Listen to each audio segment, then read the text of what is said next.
Sir, काय घटना घडली नेमकी नसरापूरमध्ये काय झालं? नमस्कार. काल नसरापूर या ठिकाणी एक खूप दुर्दैवी आणि दुःखद घटना घडलेली आहे. यामध्ये एक अल्पवयीन 3.5 वर्षाची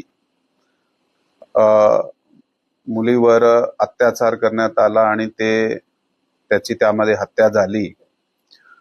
या प्रकरण पोलिसाकडे काल ज्यावेळी रिपोर्ट झाला, साधारण संध्याकाळी घटना काही 3:30-4 वाजताच्या दरम्यानची आहे आणि 4:15 वाजता ज्यावेळी पोलिसाकडे हे रिपोर्ट झाला तर तातडीने आम्ही त्याचा शोध सुरू केला, आरोपीचा शोध सुरू केला आणि 1 ते 1.5 तासाचे दरम्यान आम्ही हे आरोपी जे आहे त्याला ताब्यात घेतला. परंतु दुर्दैवाने तेव्हापर्यंत त्याचे अत्याचार होता ते झालेला होता आणि ती हत्या झालेली होती.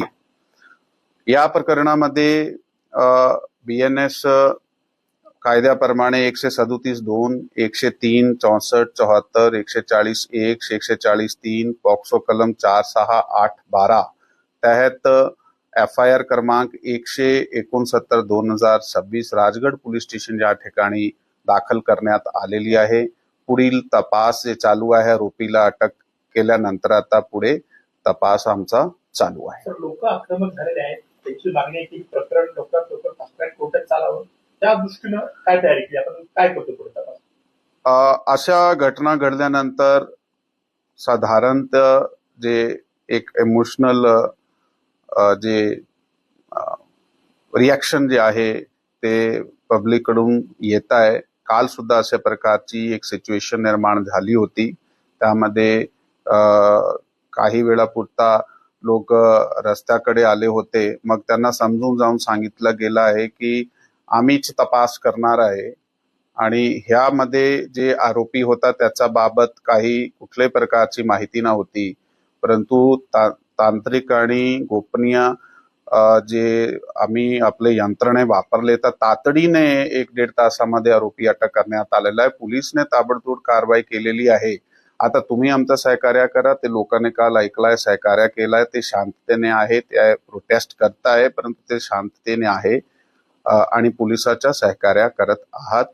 आणि आपला जे म्हणणं आहे की नक्की या केस जे आहे ते तातडीने ह्याची चार्जशीट केली गेली पाहिजे, हे आश्वासन आम्ही काल सुद्धा लोकांना दिला होता आणि हे फास्ट ट्रॅक पद्धतीने चालला पाहिजे आणि आरोपीला सक्त जे पनिशमेंट आहे ते भेटली पाहिजे. यासाठी आम्ही प्रयत्नशील आहात. त्याप्रमाणे तपास आमची विशेष टीम करत आहे.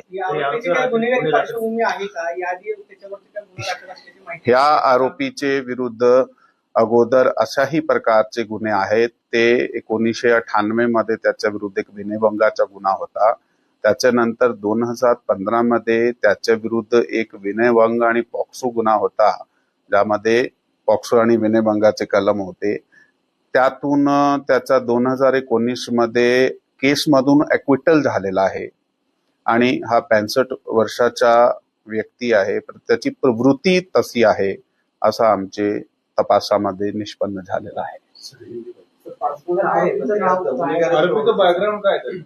तो डेली वेजर आहे, असाही गावात काम करता आहे, इकडे तिकडे काही ठिकाणी. जी.